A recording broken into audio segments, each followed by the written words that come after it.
G'day folks, Connor here, back with another video, and today we're doing my review of the Google Pixel Buds Pro 2. And without further ado, let's get stuck into the video. Now, quick shout out to myself. I now have Patreon, so if you do feel like supporting the channel, here's the links. Click over to my Patreon and give me some love, because I don't get anything for doing this. So if you want to support, best way to do it. Thank you very much. Now, Google Pixel Buds Pro 2. I have had every version of the Pixel Buds, from the first wired ones that cost $20 to the A series to the Pixel Buds Pro and now to the Pro 2s. And I have to say there's been a good progression of development and they're getting better over time. But those Pixel Buds Pro, the first ones, were hugely disappointing. They fell out of your ear. The noise cancelling was meh. Especially for the price, it was double meh. It was just terrible. So we've got some good improvements here.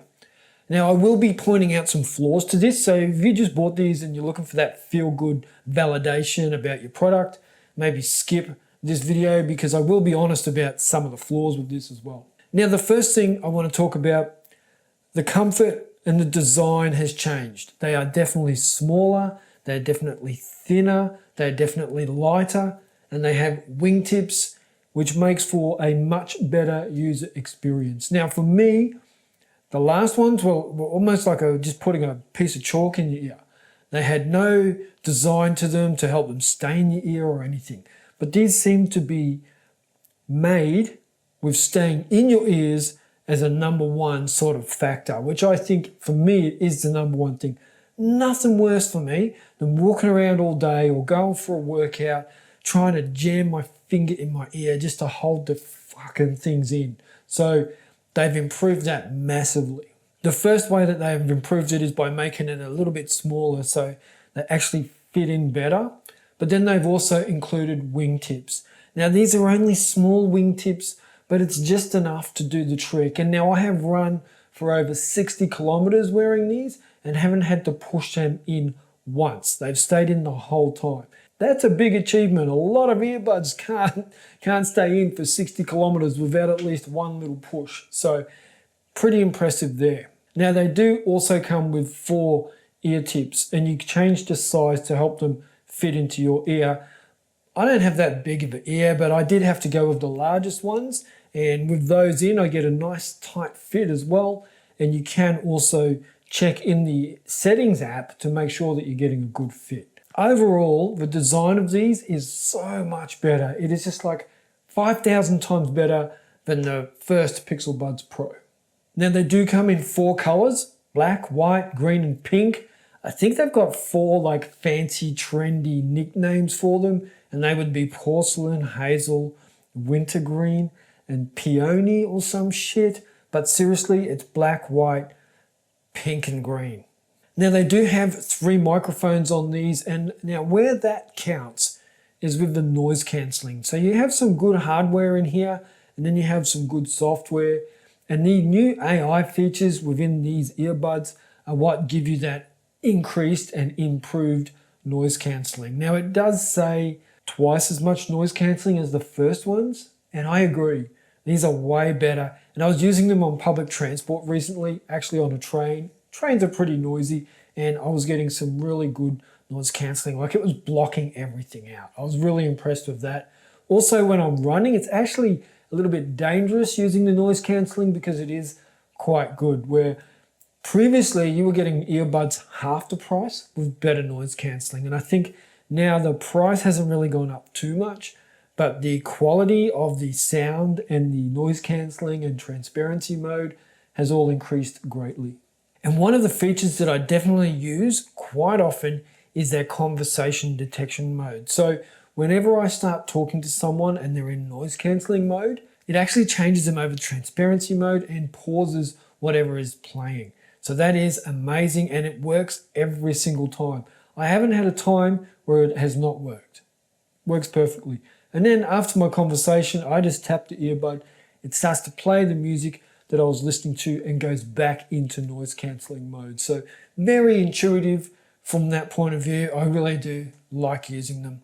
Now within the app itself, there is actually 5 EQ settings you can go into. There's like heavy bass, light bass, clarity, and 2 others. I think balanced and something else, I can't remember exactly. They're all different levels of equalization, different types, and they all work accordingly.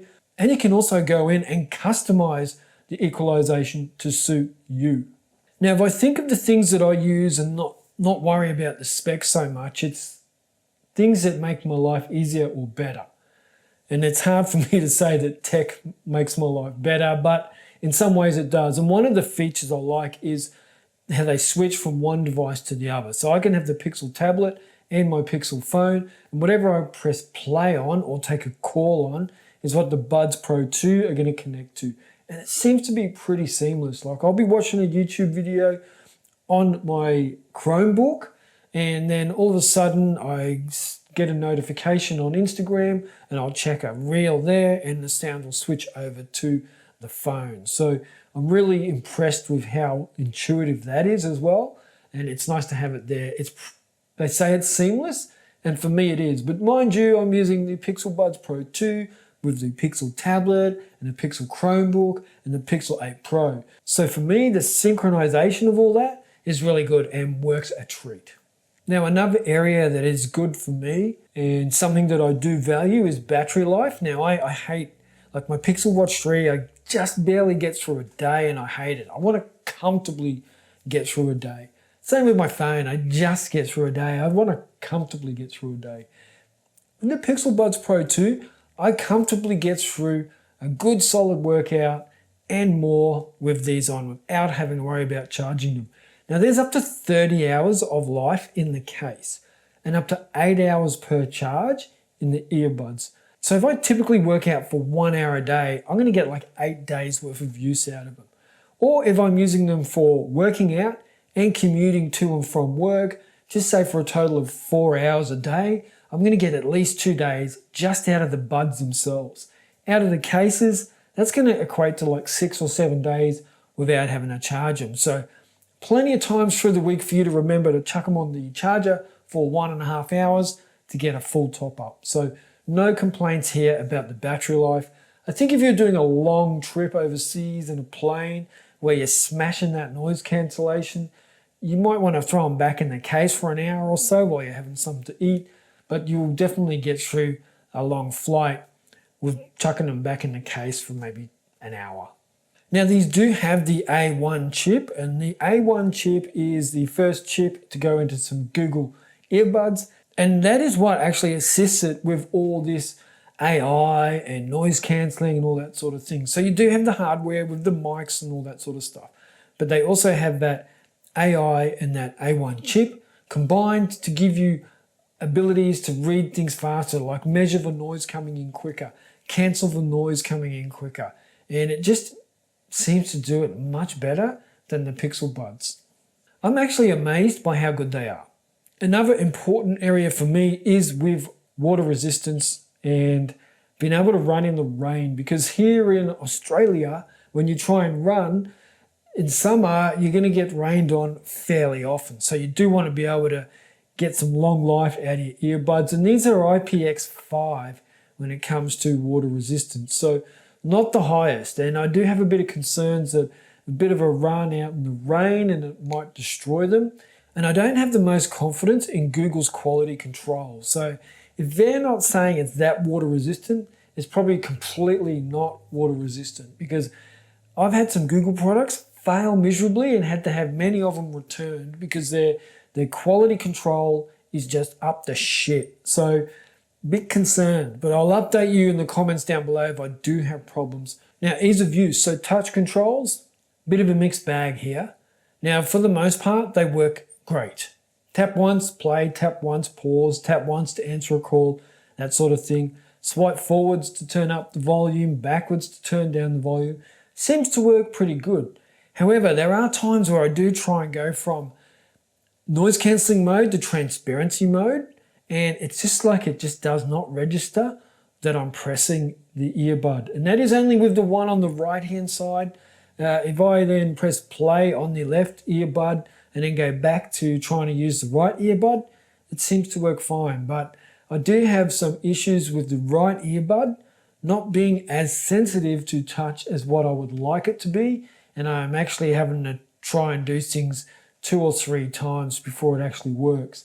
So there's an issue there. I'm not sure if it's with mine or just a general problem, but I have noticed that. Something I'm a little bit disappointed in. Now, if you're someone that just whacks your earbuds in and just goes running or does a workout and doesn't touch them, then you probably won't even notice. But a few times there where I've gone from transparency mode into noise cancelling while running and then couldn't turn it back. It just would not go through to the next mode and next mode beyond that. So, bit of an issue. Other than that, really impressed. I must say they're definitely the best Google Pixel Buds that have been released. They're better than all the other versions. Better fit, better sound, better noise cancelling, better features.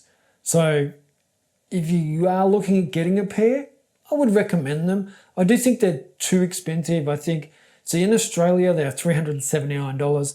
I'd like to see them in at around $250. I think that's fair for these. I really don't think they're up near the $400 range yet, but Google seems to think they're pretty special these days. So you could have that to combat. Now, if you've got, say, a Galaxy phone, maybe go and get the Galaxy Buds Pro. Like, they would be probably better for a Galaxy phone.